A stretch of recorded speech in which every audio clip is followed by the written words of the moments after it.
And so when we think about the American context, we are making some progress.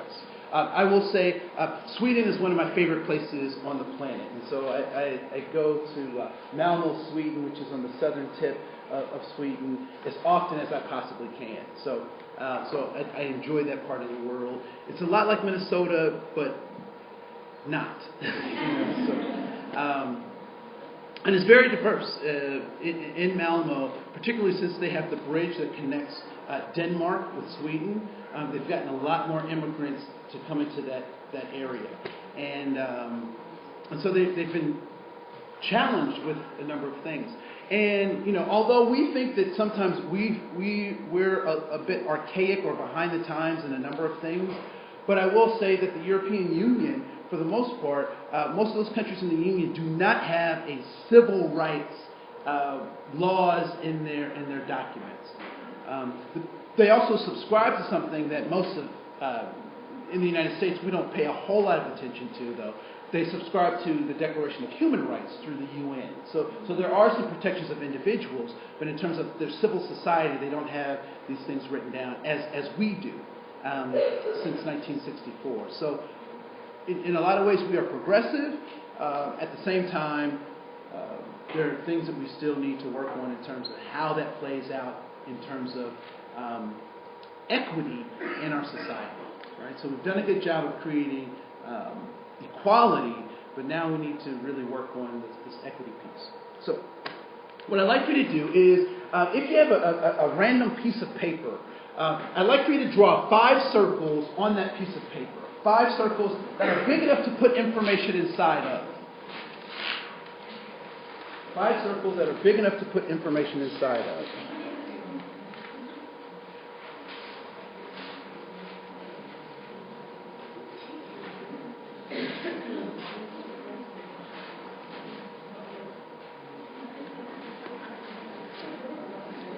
What's that?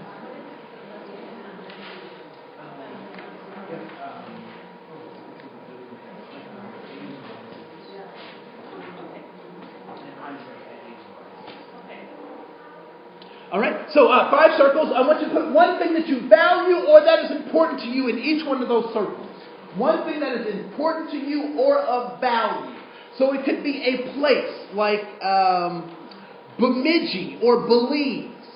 It could be a thing like a motorcycle or a car. It could be a person like a niece, a nephew, or significant other. It could be a concept like freedom or justice. One thing that you value in each one of those circles, or that is important to you. Things that are of value or importance.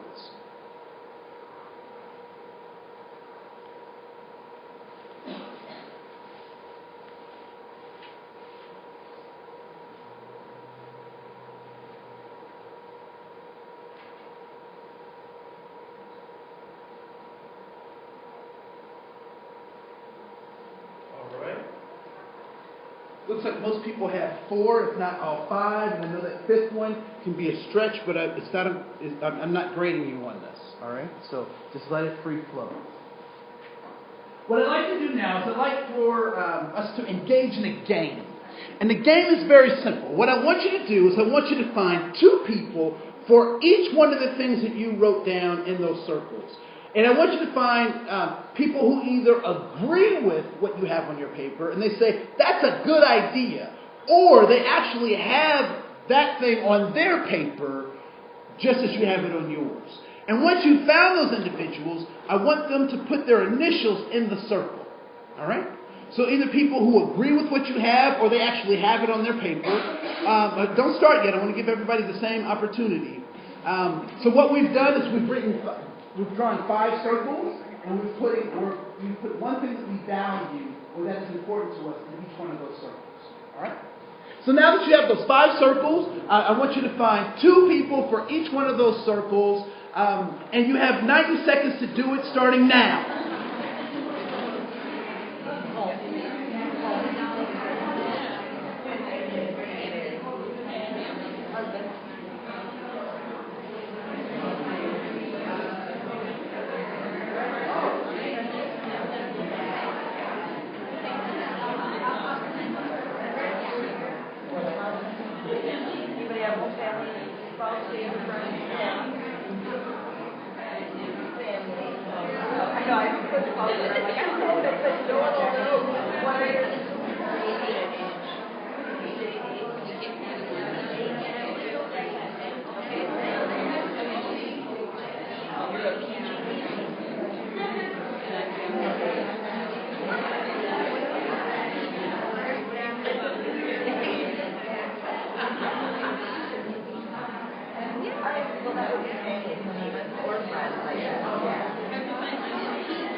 Always a good teaching.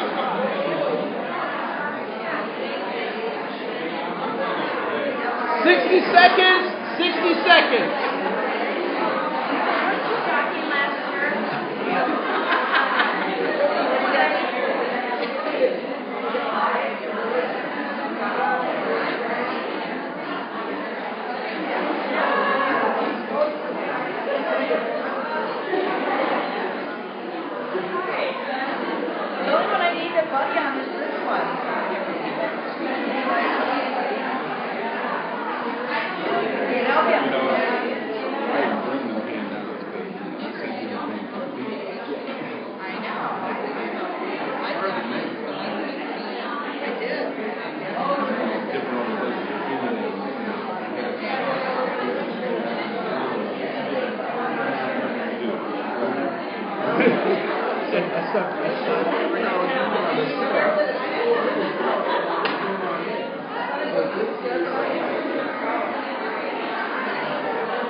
See, you know, I'm too radical. So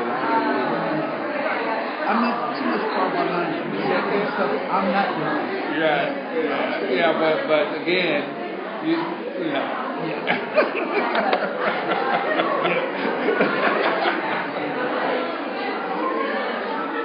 30 seconds. 30 seconds.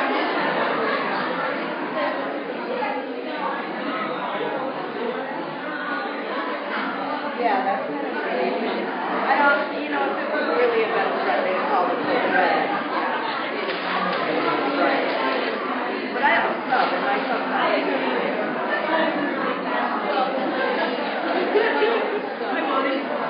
oh, they'll tell me. They fight color. But they'll go.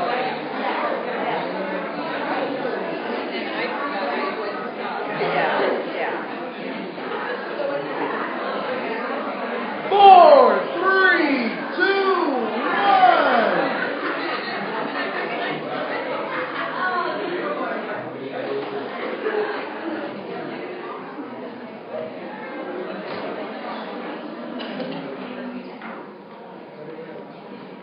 All right. So, does anyone have 2 people for each one of those circles, whether they're the same person or different people?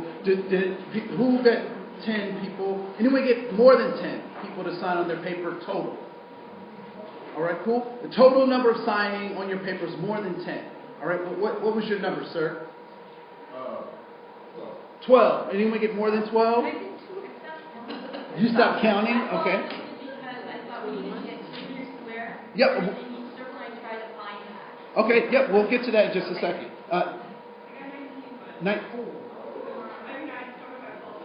Okay, no, that's fine. If you get 19, that's a lot of people. Great. She's a great networker. Yes, ma'am.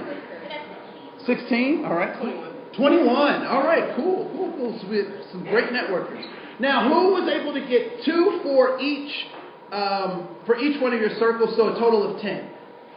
All right, so it looks like most people got that. So let's give them a hand. So as you were walking around the room, were there things that you saw in other people's papers that you were like, that's a really good idea. Why didn't I think of that? I should have wrote that down. What were some of those things that you saw in someone else's paper? Yes, ma'am. My pet. Your pets, all right? Team had to double down. I love my cookies. Okay, cool. So you're like, oh, I should have wrote that down. Yes. Humor, right? That's a great one. Yes. Relationships, right? So, respect. You saw that on someone's and like, you know what? I have respect too, right? Yes. Yourself. So a couple of people wrote that they respected themselves, or they valued themselves. Okay, cool. As you were also going around the room, were there things that were either difficult to find someone to sign on, or you actually didn't find someone to sign on them? All right. What was one of those things for you? What? I didn't realize. I went down to Jewish. I went down Judaism. Okay, cool. So if you value specifically Judaism or having a spiritual relationship, please raise your hand, even if it was not written on your paper. All right? Cool. I saw a hand in the back. Yes, ma'am. Okay, cool. So you have other brothers and sisters that just raised their hand for that very same thing, right? What was another one that, yes?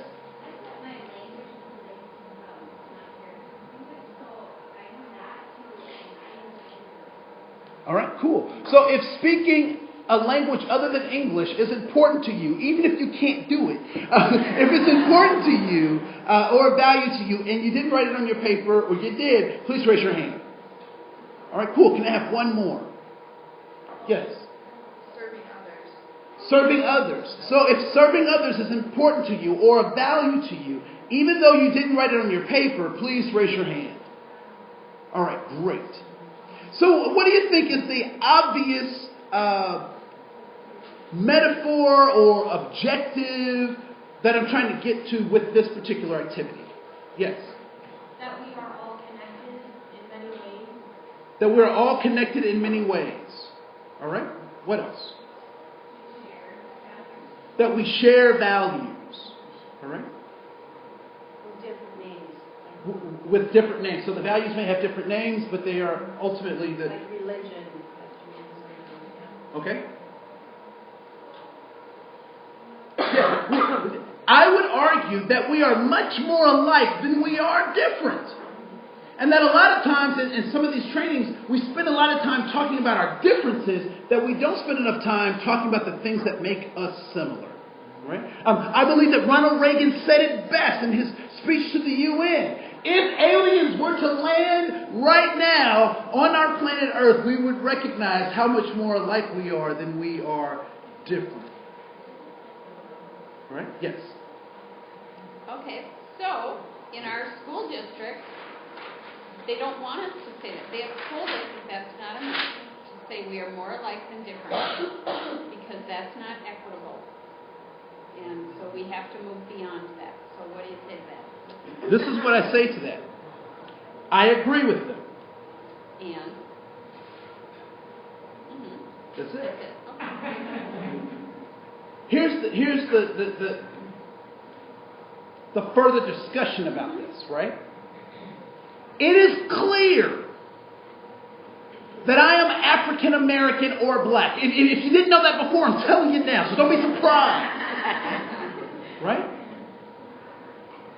When I talk about the things that are important to me, that's lower on the list than the 5 things that I wrote down. So, for example, out of those 5 things, did anyone write anything about their ethnicity or their racial background? Please raise your hand. Okay, so I have one person. All right. Did anyone write anything about their gender as one of those 5 things that they value or that they find important? So I got no takers on their gender or their gender expression. No takers on that. Please jump up and down if you can say yes to this next one. Did anyone write anything down about their social economic status? There's always one. Always one. Right? Why do we not write down things like our race or our gender or our socioeconomic status? Why did those things not come up in those 5 that we had to choose from? Because other things are more important. Right? What was that? Because they don't define us as human beings. They're not that important to us. The fact that I'm black is not that important to me. There's so much more interesting stuff about me than the so-called crazy hair that I have and the color of suit I was given. There are also things that you can't really control. I don't know. I think Michael Jackson gave it a good shot. There are people getting readjustment in their gender and stuff, so. No, but I understand what you're saying, right? So they're not things that we were able to necessarily choose, right? And so what I would say is we start with those things that we have in common, and then we work out to those other things. Because the fact that other people see me as black is more important to them than it is to me. Because people think they know who I am when I show up in a room because they think they know what it's like to be me and to be black. And so I spend most of my life shocking the heck out of people. Right? So those things aren't as important to us. You're smart. That's why you didn't write that stuff down, because you told me what was important to you. Now, the world outside of us, outside of our personal relationships, have a lot of interest in making sure that we know where we belong. For example, President Barack Hussein Obama shows up ethnically how? How does he show up ethnically in the United States? How does he show up? Black. He's a black man, right? Is that the sum total of his ethnic heritage? No. And if we follow the insanity of the racial illogic, we know that his father was a black man from Kenya. His mother was a white woman from Kansas. They got together and they Obama'd. And as much as he is black, he is also biracial. And as much as he is biracial, he is black. Which also means that if he is black and he is biracial, he could say that he is white. Now, how do you think people would respond to President Barack Hussein Obama walking around saying that he is a white man? It is hard enough for some people to believe that he was born. But that's another workshop. Right? And so we're constantly battling a world outside of us that needs and wants to put us into these boxes that they call race. And I call those things obstacle illusions. They are obstacle illusions. Historical trauma is one of those obstacle illusions. It's something that tries to separate humans from having authentic relationships with each other and also to give us a false sense of who we are. How many people are familiar with the concept of historical trauma as it relates to Native Americans? All right? Cool. Who has had something stolen? Something significant stolen? What'd you have stolen? Your keys. All right, what'd you have? A camera with some pictures on it. What'd you have, sir? Your bikes were stolen when you were younger. Over here, there were a couple of hands. Yes. A bicycle? A dog. Okay. Yeah, everybody said, oh. So I'm going to use the dog. May I use your dog? May I use your dog in this example? Okay, so historical trauma. So your dog was stolen. So for any of us, what would be our natural recourse if our dog is stolen? We come home or we're in the house and the dog is just taken. What would you do? Cry. She said cry. So I would call the police. Is what I would do. I would call the police, and the police would leave where they are come to me, take a report, and then go back to doing what they were doing. Right? I always think when the police come, they should come with like a CSI kit. Because I want them destined for fingerprints. I need something, take a picture, something. Right? But they just take a report and they go back. Now, what would happen if you came home the next day from work and you saw your dog in your neighbor's yard? What would you do? You call the police again. I'm going to sneak and go get it. Right? So you sneak and go get it, right? Angry. What's that? I would be angry. You'd be angry, right? You might try to sneak and go get it, but they they learn from you, and so they have a really good security method, so nobody can steal the dog. So you can't necessarily go get the dog, right? So you call the police, you file a report. What do the police do? They leave what they were doing, come talk to you, and then go back to what they were doing.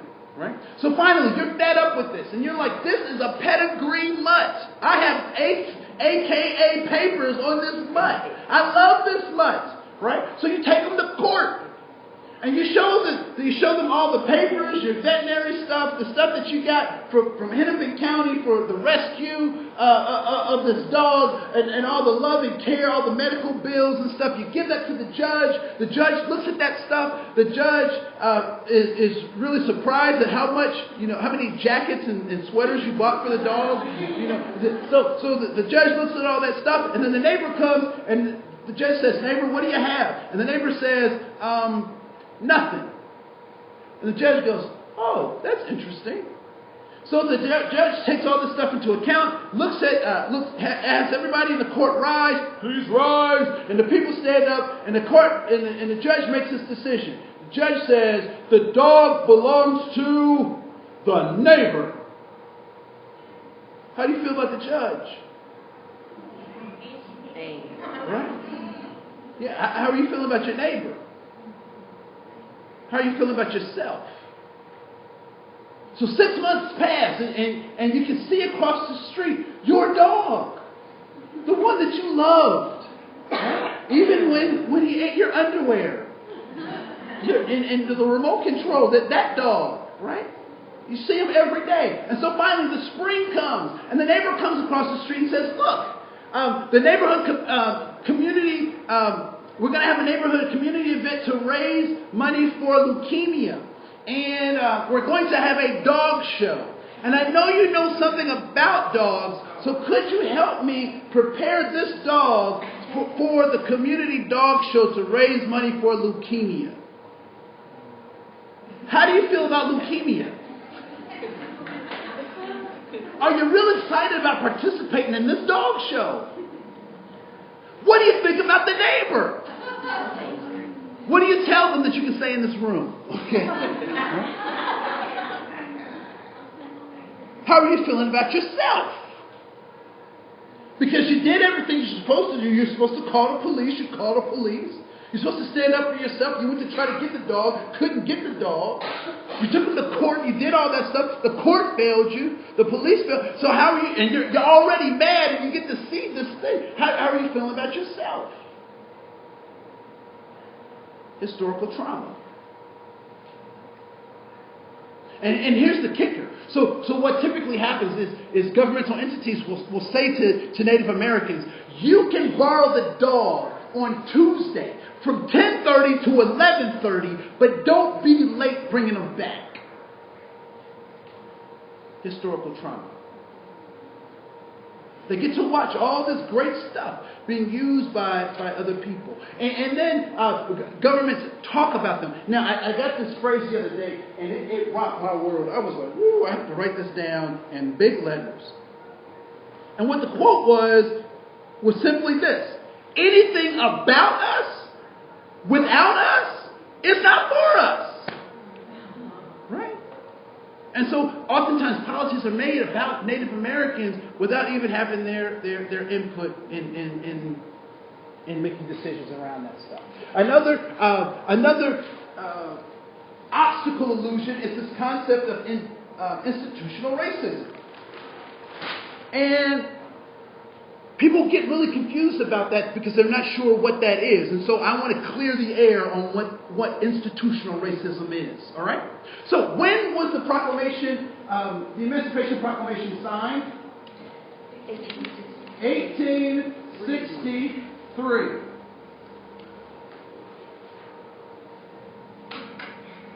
When was the Civil Rights Act signed? 1964.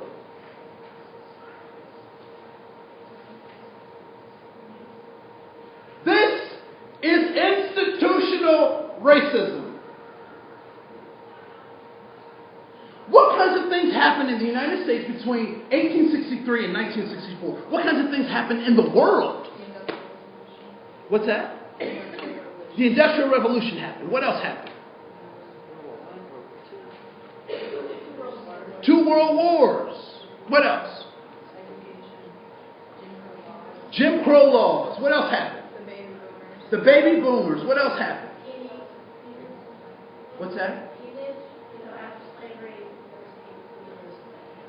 Okay, so after slavery, there was a Reconstruction period. There were 22 states added to the United States in that period of time. We went from horse and buggy to the Model T Ford in that period of time. Universities were built in that period of time. County governments, the local municipalities, cities were built in a time when people did not have equal access to goods, jobs, services, and money. So it is my contention that anything built between 1863 and 1964 is, by its nature, a racist institution. Yes.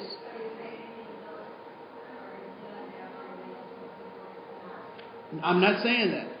I wouldn't say that. But for the purpose of our conversation and making it crystal clear, because it's certainly, there's some time before 1863 that I would also call institutional racism, but I think 101 years is a little easier for people to digest than 400. So when we talk about this, and we talk about institutional racism, I can't help but talk about this concept of affirmative action.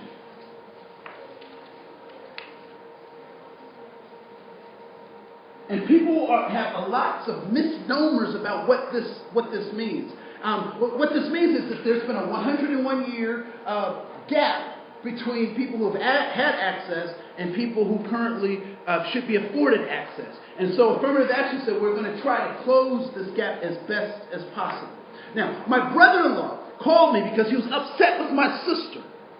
And he was upset with my sister because he had changed. Right? He said, you know what, Andre, I'm a changed man. I don't do what I used to do, and your sister's not responding to me. So I'm just really frustrated with that. I said, I understand, man. You should be frustrated. I said, because for the last 7 years, you've been acting like a fool.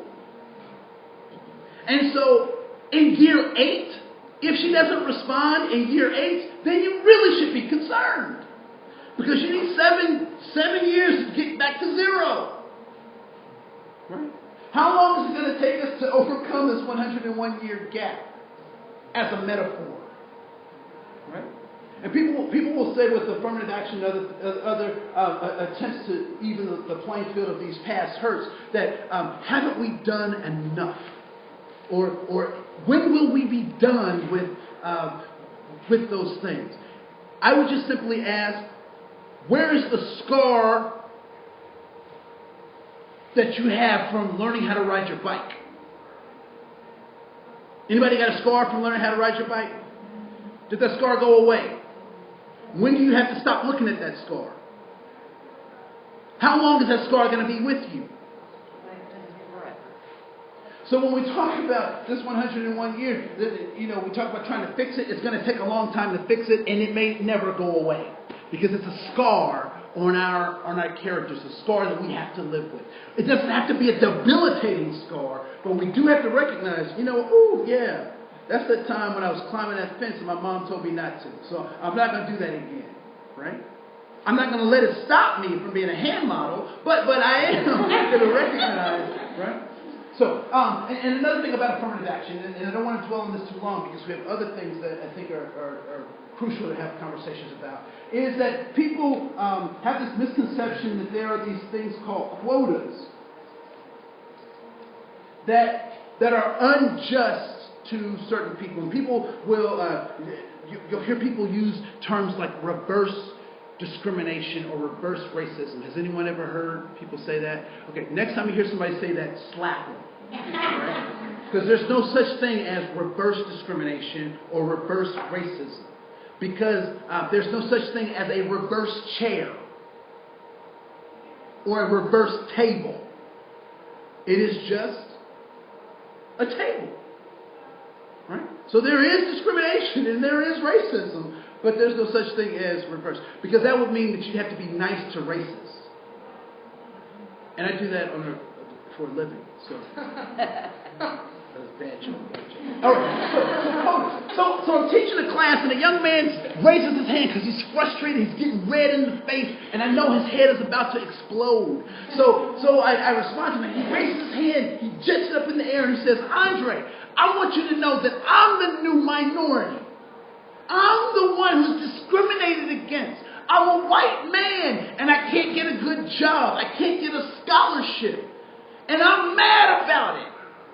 And guess what I said to him? You should be mad. But you're mad at the wrong people. So we talk about this quota thing, right? Which does not exist. It does not exist. It does not exist. But people think that it does because we hear it on talk radio and certain channels, and they talk about this stuff, right? And so we talk. So I asked him. I said, "So what is the quota? What's the holdback that these so-called companies are holding? Is it 100%? Are they holding 100% of the jobs for these so-called minorities? Is it 50%? Is it 25%? So what percentage? And what percentage do you think he may have said? 50%? Yeah. We settled on 10%. Right? So these so-called minorities are taking up 10% of the jobs. And I said, you should be mad about that. Now he's like feeling good, right? He's like, yeah. I said, do you know who you should be mad at? He said, no. And I said, do you want me to tell you? Now he's excited. He said, yeah, tell me. I was like, now, are you sure you want me to tell you? He said, yeah, tell me. I said, I'm going to tell you, but I got to warn you. It might change something for you. He said, I can take it. Tell me. Right? So I said, you know who you should be mad at? You should be mad at your 8th grade soccer coach. He said, 8th grade soccer coach? What's that got to do? I said, at the end of the season, did everybody get a ribbon? He said, yeah. I said, at the sports banquet, did everybody get a trophy for something? He said, yeah. I said, your coach lied to you. He made you think you were better than you actually are. I said, your problem isn't with this 10%. And your problem, because if you were as good as you think you are, this is who you're competing with. You're competing with the 90%. And because you can't compete with the 90%, you want to blame the 10%. And so he's like, ooh. So what I told him, I said, you know what, brother, we can work with this. Because what you're not being able to compete with this 90% says is that you feel like you're entitled to this stuff. And these people are keeping you from your entitlement. And brother, you're not entitled to anything. You work for everything that you have.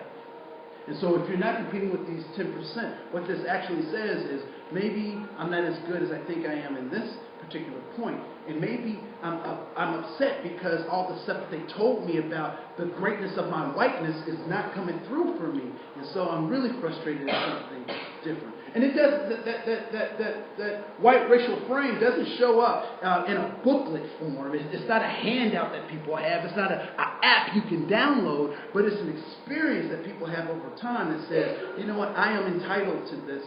But for example, I don't know if you've traveled overseas, but I do find it interesting that when you order a soda, they don't bring ice in the cup. Anyone ever notice that? Right? In America, we in the United States specifically, we expect there to be ice in our glass because that's what we're entitled to. So we'll talk more about that in just a second. And then also I would say that poverty is an obstacle illusion. Poverty is an obstacle illusion because what the class system starts to say is that human beings can be measured by their worth. That there's a hierarchy of what people are worth. And how much is a human life? Can anyone buy a life? There are plenty of people who need to get a life, but you can't purchase. There's not a value placed on human life. Although we see it, particularly in the systems of poverty, where people are denied just basic accesses to goods, jobs, services, and money based on their financial status. I am not by any means a communist. I may be a little bit of a socialist. I'm certainly a capitalist. But even in capitalism, there has to be a balance because we can't have... without poor people, capitalists can't make their money. Because if we starve the poor people, they can't pay those exorbitant interest rates. And yeah, anyway, so we'll keep going. The last barrier to humanity or obstacle illusion is this concept of whiteness. Whiteness is problematic. And what is the thin spider web that holds whiteness together? This concept of white. What is that thin spider web that holds that whole concept together? Population. Privilege. Power. Majority. All right. Cool. Do we have anyone here whose family group is from Norway? Any Norwegians? Okay. Any folks who have family groups from Sweden? All right. Anyone who had family groups from Germany? All right. Anyone who had family groups from Ireland? All right. Cool. So, do the Irish, the Germans, and Nordic people, the Swedes and the Norwegians, do they all look alike? No, not really. I mean, Germans could tell, kind of Germans, and Swedes can say Swedes and blah, blah, blah. And there are those people who kind of go across. But for the most part, they don't look alike. So how is it that whiteness works?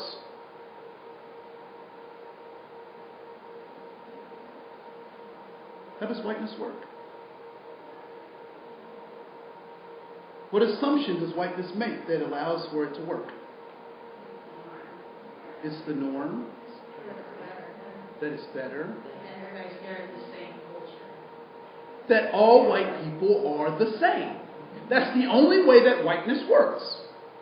That all white people have equal access to goods, jobs, services, and money. But what we know in reality is that is not true. You can listen to white people talk about white people themselves.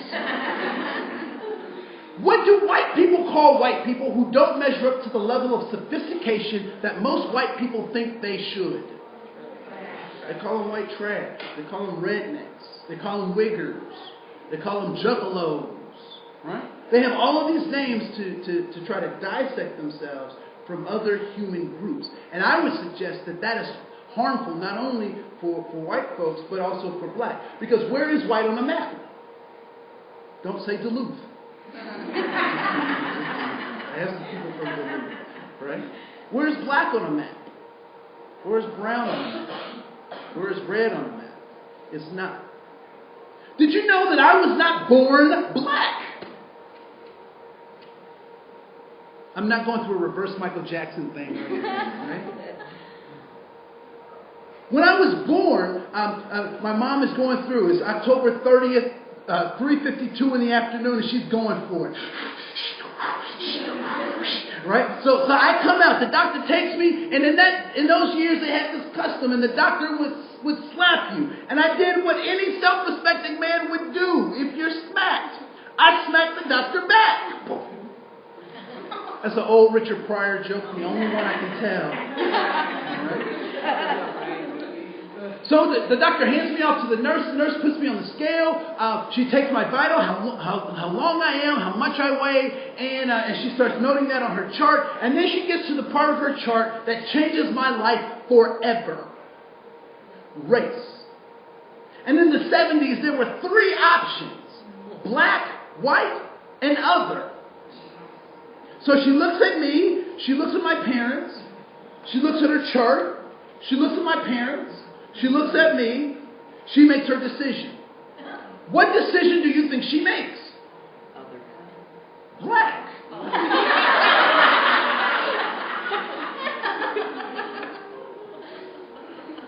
The more interesting question, though, for me is, what was I before she made a distinction? I was a human being. I was born human, but America made me black. You were born human before you were put into some little box to try to determine what kind of person you could be or what kind of access you could have. And so when when our clients come to us, the first thing we have to recognize in them is their humanity. Before we can see them as human beings, all that other stuff is just smoke and mirrors. What do human beings want? Human beings want 3 things. Abraham Maslow would talk about 5 things or 7 things depending on what model you're using. But Alfred Adler talks about 3 things that are the key motivations for human beings. And that people are looking for significance, they're looking for safety, and they're looking for belonging. So outside of all, if I can peel away all this extra cultural stuff, and I can see the human being coming to me, then I don't have to know about their culture. I need to know about them. How can I help you? Are there some language tools that I need to get so I can help you maintain your humanity? I come to this conversation not about what is wrong with you, but what has happened to you as a human being. One of the tricks of racism and even some of the work that we've been trying to do is that we've forgotten to take into account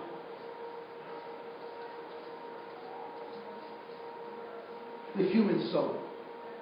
And the soul is made up of 2 pieces. It is made up of the physical body, and it is made up of the spirit. Now, I know that this is an oversimplification, but again, my high school students could digest this level of conversation, right? And so, when the spirit and the body are tightly knit, we have the human soul. The people that we're working with, typically, there is something that has happened to them that has created a fracture in their soul. And so, when the body is separated from the spirit, the body becomes a thing. And the spirit becomes powerless without the body. When those things get separated, the body becomes a thing and the spirit becomes powerless. In my customs, we have an open casket funeral. And so my grandmother's laying in the box. Pretty box. That box was nice. I wish I could put some 20s on that box, you know. Right? So just pretty box. But she's laying there. And people are coming up and they're talking to my grandmother. They're slipping her notes, you know, and all this kind of stuff. And I think it's very interesting because my grandmother is not home. Her body is there, but her spirit isn't. And so later we'd have a spaghetti dinner afterwards, right? And so there'd be 50 versions of spaghetti. I didn't know you could make 50 versions of spaghetti, but we had lots of spaghetti. And so we're sitting there and we're looking at pictures and we're passing stuff around about my grandmother. And it feels almost as if she is in the room. But she's not. Because her spirit is now powerless. And so when we can see people as things, we don't have to be accountable to their spirit or to ours. I know good men that would call themselves good men, who go to strip clubs. Now, how is it that men that would call themselves good men can still go to strip clubs?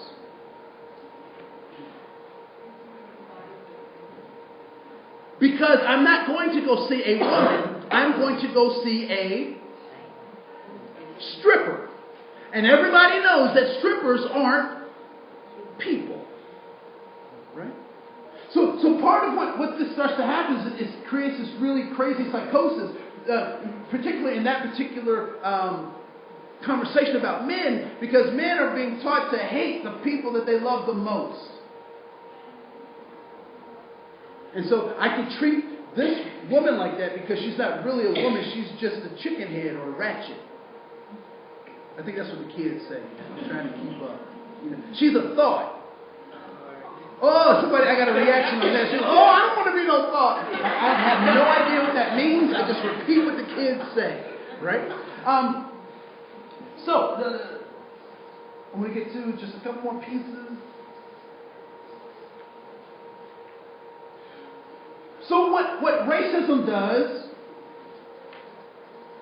what sexism does, what heterosexism does, is it assaults the human soul to the point that it starts to create a void. And there's this deep, dark creature that is waiting for this void to arrive. Do you know what that creature is called? Free market capitalism is waiting for the void.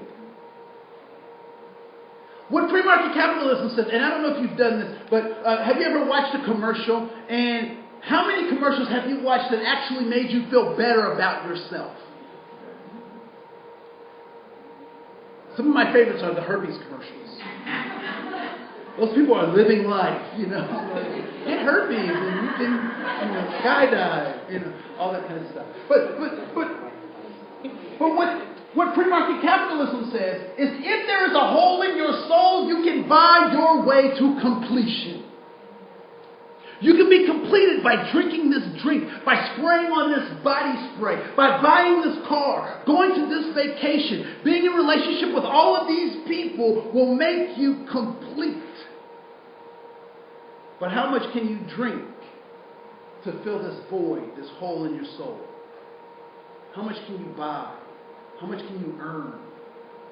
How many people can you be intimate with to fill this hole in the soul? The answer is no. What is the only thing that can fill the void in your soul? Is the reunification of your body and your spirit.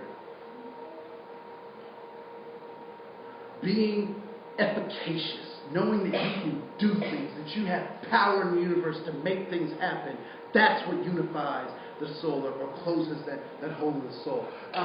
Philip Seymour Hoffman,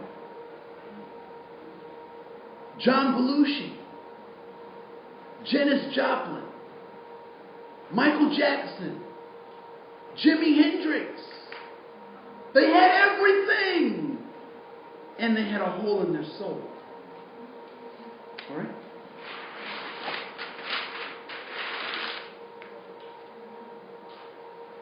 Context is everything. So,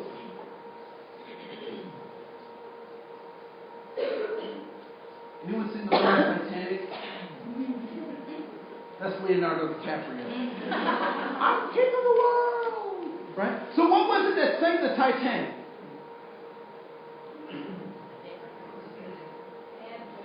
bad judgment, and it hit an iceberg, right? So it hit an iceberg.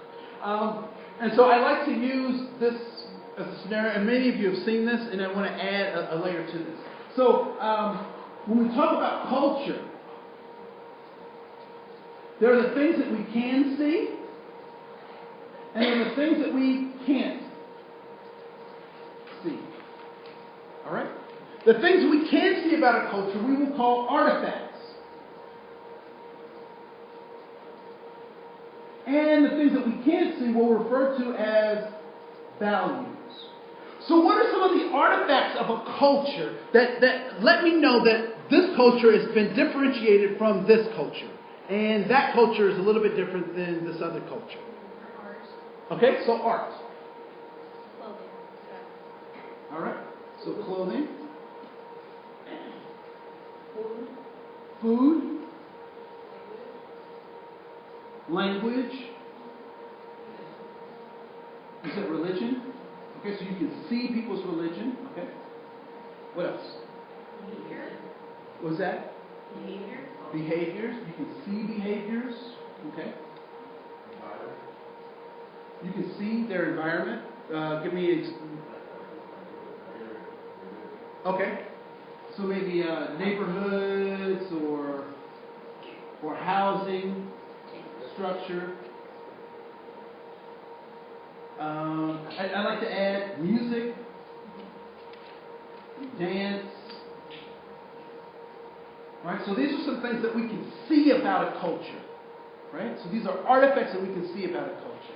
Now there are certain things that we will only know about the culture if we're in authentic and deep relationships with that culture.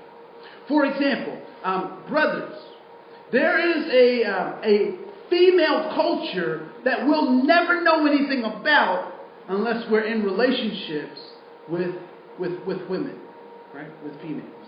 So there's just some stuff we just won't know about. So what are some of the things that, in terms of values, that would be considered deep culture, or things that you'll only know if you're in relationship with those folks? Language. Communication. Okay. Language. Oh, well, we said we could see language. Okay, so morals. Family. I want you to keep thinking about that, because is it the language that's important, or is it the meaning of those words? Communication. Right? So I'll put communication in.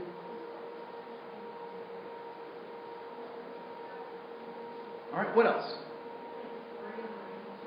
All right, so history, stories, what else? Self, right? The idea of self, fears, taboos, relationship to nature, to God or no God, whether they're shamanistic, whether they're,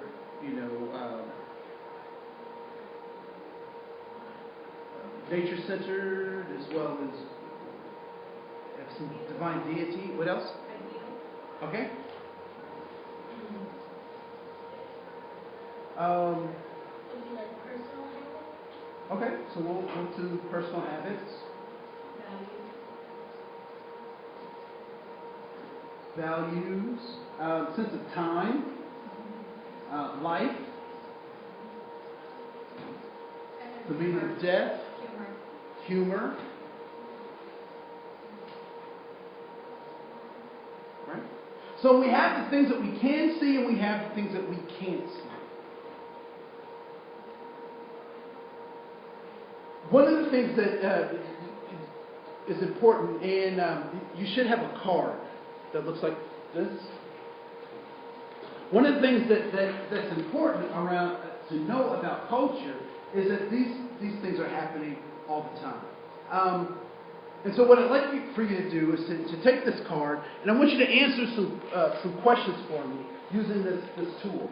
And it's really simple. What I'd like you to do is the groups across the top, African Americans, European Americans, Latino Americans, Asian Americans, disabled Americans, Native Americans. The groups on the left have tried to give you information about each one of those columns. If the people on the left, or the groups on the left, try to give you positive information about the groups across the top, I want you to put a plus in that box. If that group tried to give you negative information about those categories of people across the top, I want you to put a minus. If it was never anything that you talked about, I want you to put a 0. All right? You can have pluses and minuses in the same area, but the size of your plus and the size of your minus will dictate how much you learn. All right? So I'll give you just a couple of minutes to do that, and we'll come back to this.